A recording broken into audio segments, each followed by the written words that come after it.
Good day everyone. Today we'll continue our discussion further with the chapter atomic structure. So we were discussing about the wave nature of electromagnetic radiation. हमने Maxwell के work के बारे में बात की थी. अब एक वेव की कुछ प्रॉपर्टीज होती हैं जिनको आप कैरेक्टरिस्टिक्स ऑफ वेव बोलते हैं. So today we will talk about those characteristics of a wave. So I will write all the characteristics. Then we will discuss the characteristics one by one. So let us start with the characteristics of wave. Characteristics of wave. तो एक wave की जो characteristics हम discuss करेंगे that will be wavelength, then we will discuss about frequency, then velocity, then wave number, then amplitude, and then we will talk about the time period.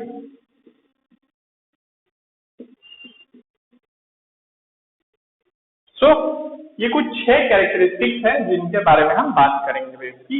So let us start with the characteristics one by one. So first characteristic या property जो wave की हम discuss करेंगे that is going to be wavelength. Let us start with the wavelength. Now I will rub this so that I can use the entire page.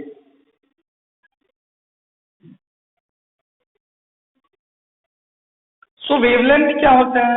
ये term आपने सुन रखे. These terms you have heard in your junior classes. आपने पढ़ रखी हैं सारी चीजें, but let us revise quickly. So wavelength क्या होती है? Wavelength, let us talk about that. Wavelength is denoted by lambda. किससे डिनोट किया जाता है इसको? लैम्डा से, याद रखिएगा. नाउ एक टिपिकल वेव की पिक्चर कैसे होती है, या वेव की जो आप सिंप्लीफाइड फॉर्म बना सकते हैं वो कुछ इस तरह से होगा. ये आपने डायग्राम देखा है, ये डायग्राम आपने पहले देख रखा है. सो ये एक सिंपल वेव का रिप्रेजेंटेशन है जो आप जानते हैं. इस पार्ट को क्या कहते हैं वेव के? इस पार्ट को क्रेस्ट बोला जाता है. This part is known as crest and this part is known as trough. This is trough, this is crest. So what is wavelength? Distance between two consecutive crests. Distance between two consecutive crests और trough is known as wavelength. मतलब दो लगातार जो crest हैं उनके बीच की distance आप measure कर लीजिए, या दो लगातार ट्रफ उनके बीच की डिस्टेंस आप मेजर कर लीजिए, and that will give you wavelength. तो ये एक क्रेस्ट है, ये एक क्रेस्ट है, दोनों के बीच का डिस्टेंस आप मेजर कर लीजिए. That is going to give you wavelength. ये आपको वेवलेंथ दे देगा. ये एक ट्रफ है, ये भी एक ट्रफ है कंसेक्यूटिव. इनके बीच की दूरी आप मेजर कर लीजिए, ये भी आपको वेवलेंथ दे देगा. सो वेवलेंथ इस तरह से आप मेजर करते हैं. या अगर आप एक क्रेस्ट और एक ट्रफ जितना लेंथ ऑक्यूपाई करते हैं that is also equal to wavelength. अगर आप ये डिस्टेंस भी कंसिडर करेंगे तो भी आपको वेवलेंथ ही मिलेगी. This is also wavelength only. So wavelength को कह सकते हैं आप डिफाइन करने के बहुत सारे वेज हैं, जो आपको ठीक लगे आप उसको याद रख सकते हैं. सो वेवलेंथ आपको बेसिकली बताता क्या है? वेवलेंथ आपको बताते हैं कि एक वेव कितनी बड़ी है. It gives you an idea regarding the size of wave. Wave कितनी बड़ी है?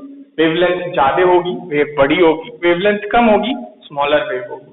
So it gives you an idea of size of wave. अब इसकी यूनिट क्या होगी? ऐसा यूनिट क्या होगी वेवलेंथ की? तो ये बेसिकली लेंथ ही तो है, और क्या मेजर करें? आप लेंथ मेजर करें तो इसकी ऐसा यूनिट मीटर होगी. अगर स्मॉलर वेवलेंथ है तो आप स्मॉलर यूनिट यूज कर सकते हैं, बट इट्स ऐसा unit is metre. So this is all about wavelength. इतनी चीजें आप वेवलेंथ के बारे में याद रखेंगे। Now let us talk about the next characteristic और प्रॉपर्टी, दैट इज फ्रीक्वेंसी। अब फ्रीक्वेंसी क्या होती है? फ्रीक्वेंसी भी आप लोग जानते हैं क्या होती है, डेफिनेशन आपको पता हो पक्की बात है। So frequency is denoted by nu. इसको डिनोट या रिप्रेजेंट करने के लिए जिस सिंबल का यूज किया जाता है that is nu. So what is frequency? Frequency is the number of complete wave, it is the number of complete wave passing through a point in 1 second. हर एक सेकेंड किसी एक पॉइंट से कितनी कंप्लीट वेव पास कर रही है, that is known as frequency of the wave. इसको डिफाइन करने के लिए जो यूनिट होती है, ऐसा यूनिट फ्रीक्वेंसी की होती है, याद रखिएगा, इट इज हर्ट्ज। हर्ट्ज होती है HZ। हर्ट्ज को पर सेकेंड भी बोला जाता है। अब मैं ऐसे नहीं लिख रहा हूं, इसको क्या बोला जाता है? पर सेकेंड भी बोल सकते हैं, पर सेकेंड।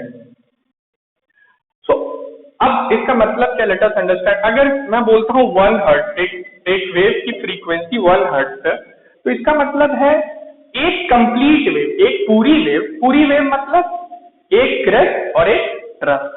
एक पूरी वेव किसी एक पॉइंट को हर सेकेंड क्रॉस कर रही है। एक पूरी वेव किसी एक पॉइंट को हर सेकेंड क्रॉस कर रही है। तो 1 hertz means 1 complete wave passing through the point पर सेकेंड और इन 1 सेकेंड।